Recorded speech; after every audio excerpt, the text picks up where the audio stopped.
Hi Zahra, how are you? Can you hear me? Vijay ఎక్కడున్నాడు Vijay?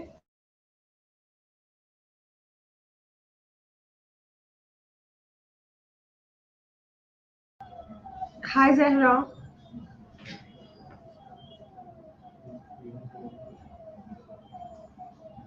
you're on mute.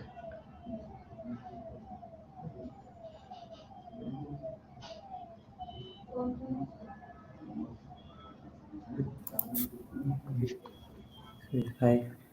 Hi. Hi, yes. How are you? I am good. How are you? I'm good, thank you. So, thank you so much for joining this session, Zahra. So, my name is Malinda Roy. So, I am the host for the today's event. So, before you start your presentation, I would like to introduce to the audience who you are. So, ladies and gentlemen, esteemed guests, it is with great admiration and heartfelt appreciation that I welcome to the stage the incredible Zahra. For the past decade, Zahra has been a beacon of hope and empowerment for underprivileged women in rural areas, dedicating her time and efforts to uplift their lives and create meaningful opportunities. Through her unwavering commitment, Zahra has positively impacted hundreds of lives, providing support, guidance, and opportunities for good. Zahra's work goes beyond mere charity.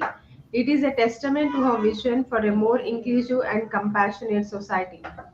By helping skilled women in rural communities produce integrate handmade products of the highest quality, Zahra not only ensures economic empowerment but also fosters a sense of pride and purpose. The global reach of this product sold across five continents not only sustains livelihoods but also generates profits that are channeled back into the community to support the education of orphans and the livelihoods of widows. Zahra's dedication to creating sustainable change and her unwavering commitment to uplifting the marginalized serve as an inspiration to us all. So please join me in giving a warm round of applause to the remarkable Zahra.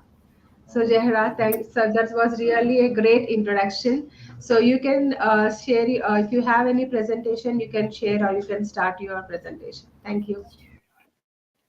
Thank you so much for a very warm welcome. I am so glad to be a part of this amazing platform. I would not introduce myself. I'm going to talk about a venture, that has enabled women living in rustic areas of my country to earn a decent income on a small scale.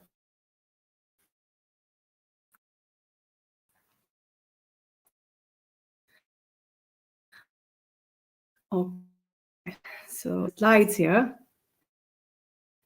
Okay, is it okay? That is, I think, clear. Okay, Ji. Qualification,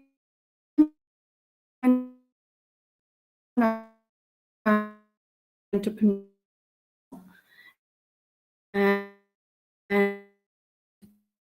there are a few ventures and a few did.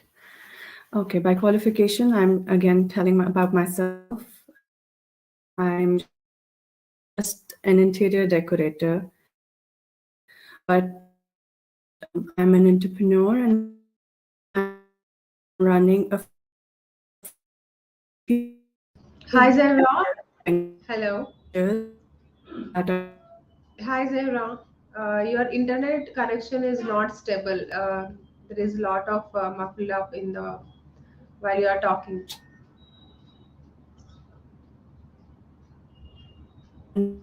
seek Uh, and you can, this little venture of mine. Zahra, Hi Zahra, can you hear me? We Went cannot hear you properly. towards making connect. I hope I'm reconnected. Oh no. You can reconnect.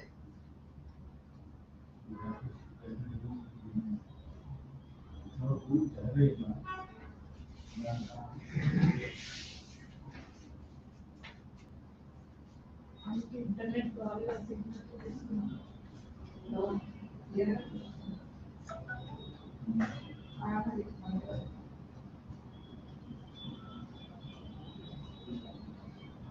Your internet connection is not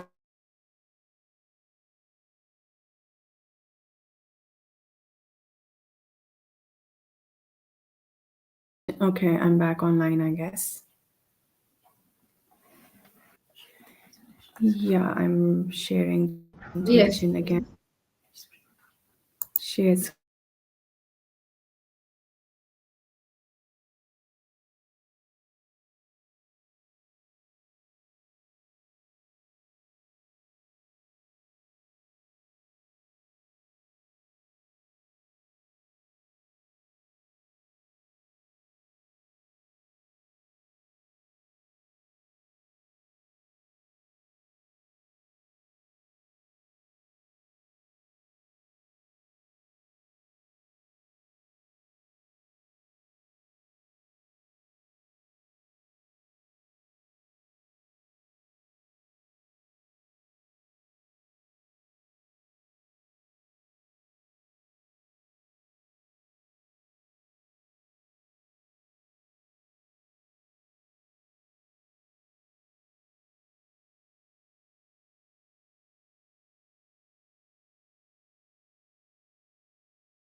Hi, Zahra. I think Zahra lost the connection.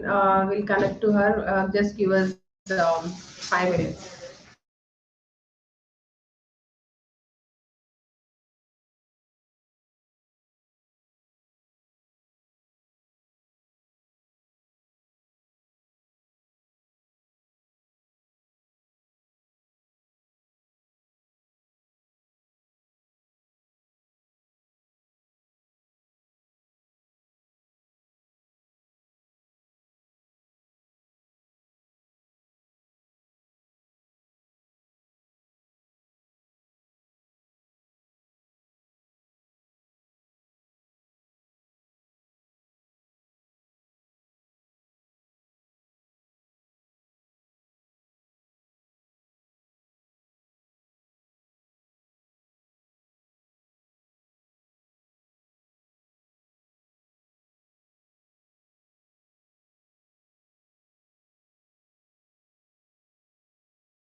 Yeah, we just contacted her. She said she is having some internet issues. She will get back to us within 5 minutes as she is working on it.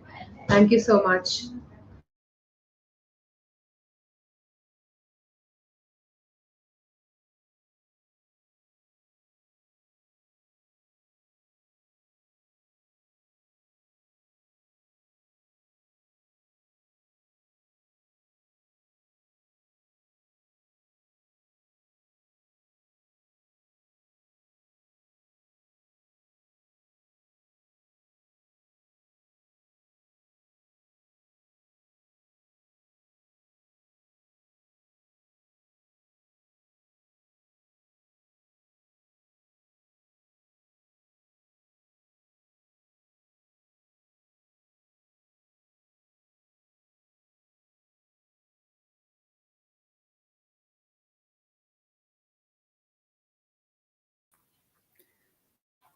All right, I'm back online. Am I audible?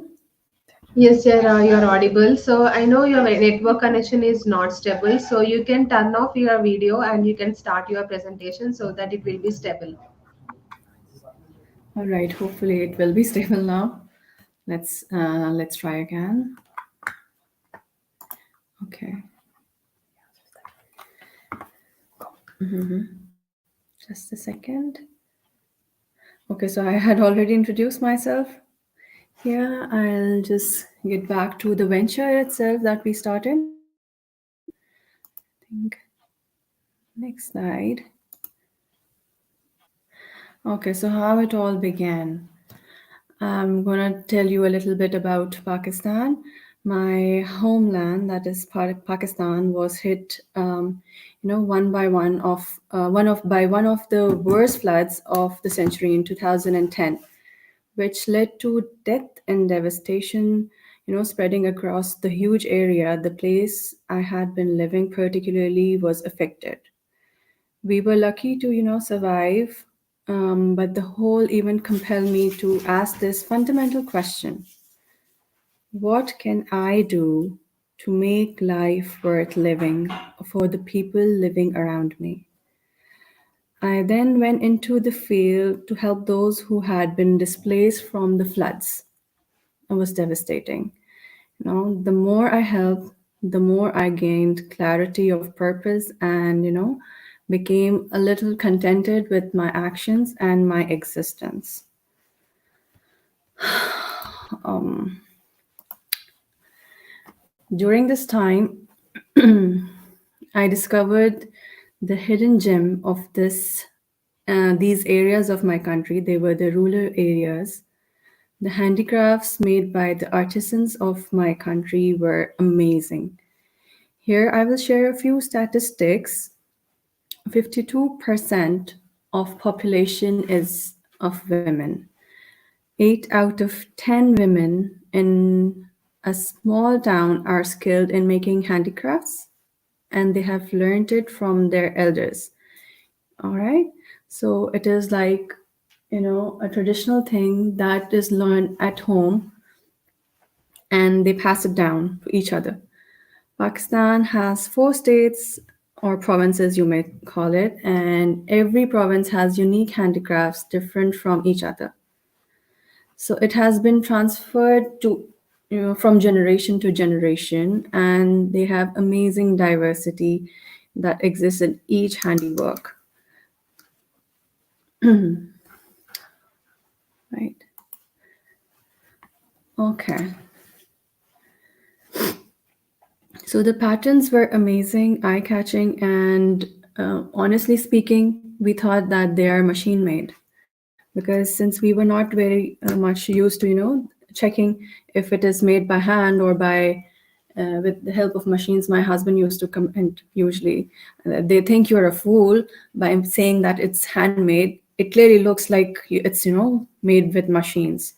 And the patterns were amazing, unique all the time, and the handiwork was so intricate that we were amazed. Okay, so approximately 45% of household has artisans who are, have excellence on their skill, and they create a product with such finesse that you are amazed. Okay, so what did we do?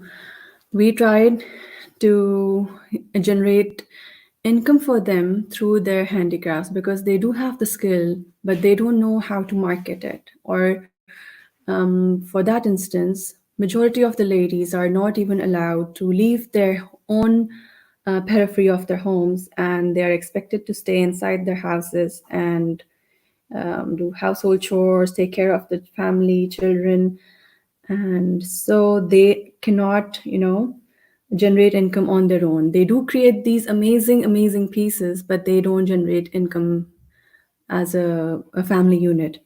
So what we did was we went to their houses on our own, and we encouraged them, motivated them that you can do it. You have the skill, you have the resources, and you can be able to provide for the bread and butter of the family. You have it in you. So we just connected them to the main market where they can sell. The market was were basically housewives who can afford to buy these amazing products for their own household.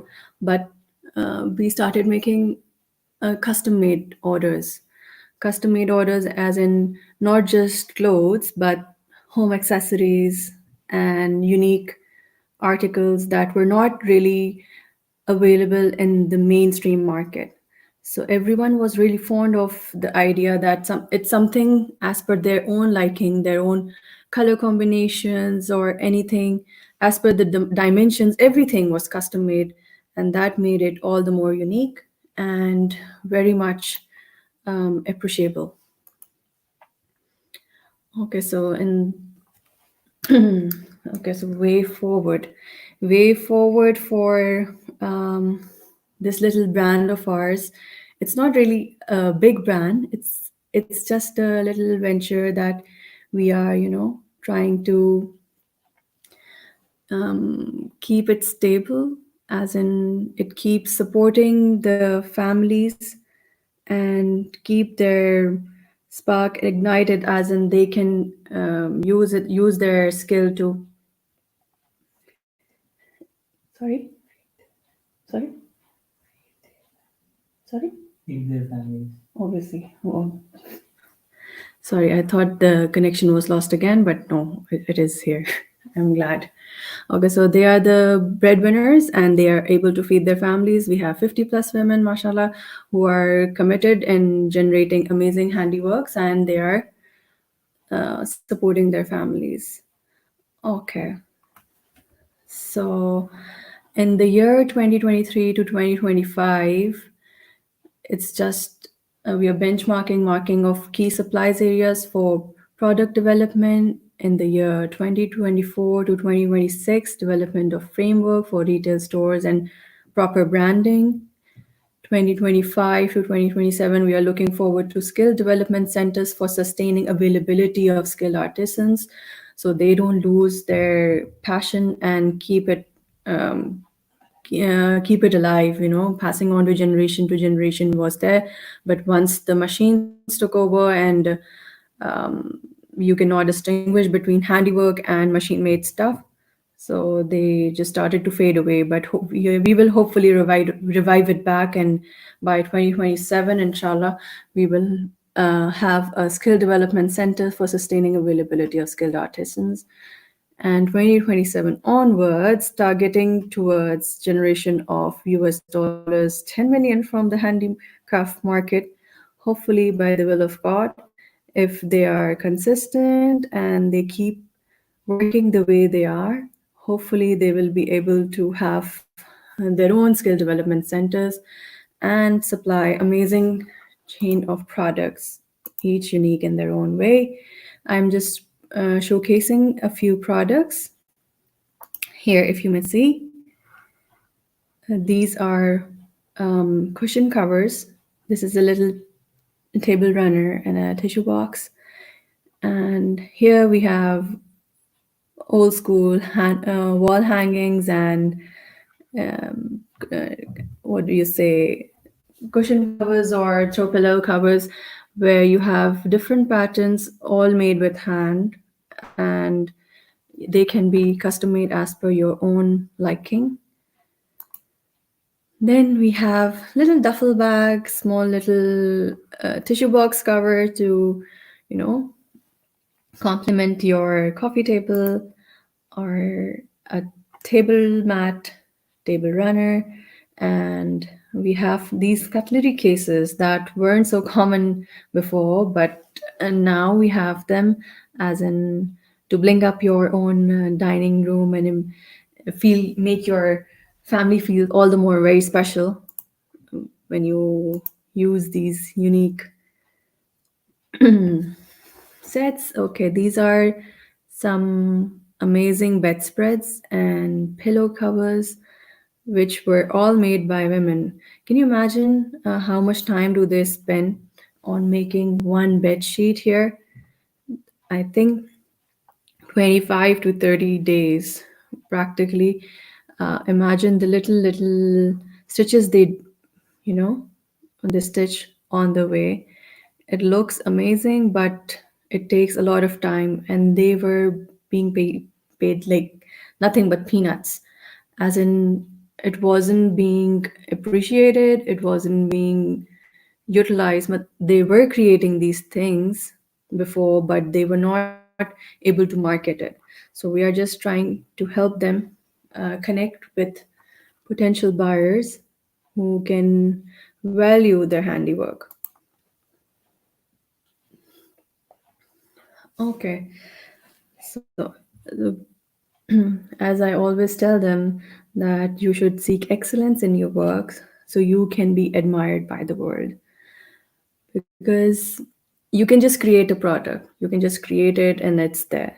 But when you complete each and every tiny little detail with excellence, it is then the world will be admiring it, the full potential will be achieved, and obviously your clients will come back to you, because once they experience that the product is actually made with excellence, they will be truly appreciable with the product they receive at the end of the day.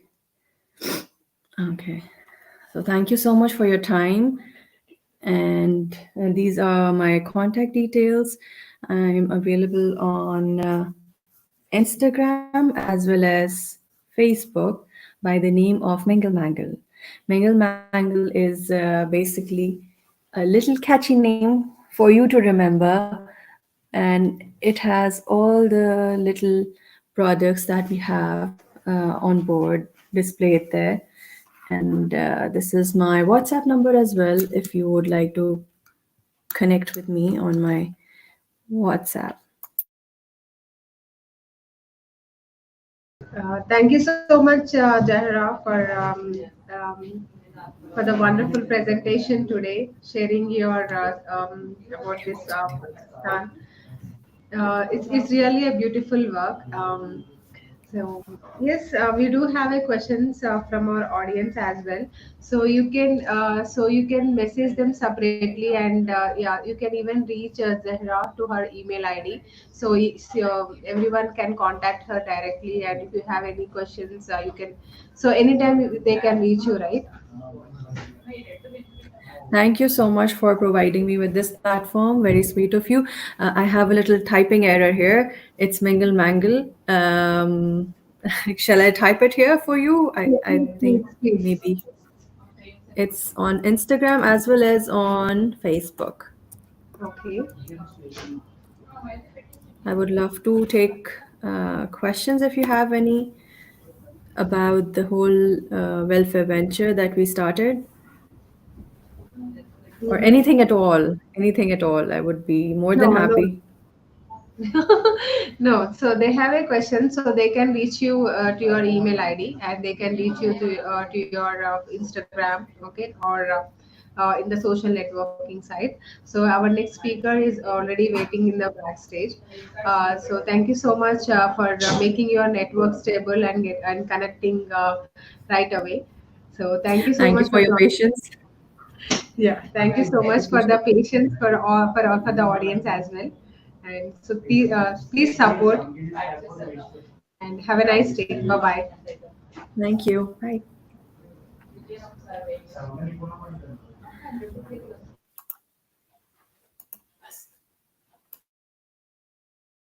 So please join our next speaker, Dr. Joanne.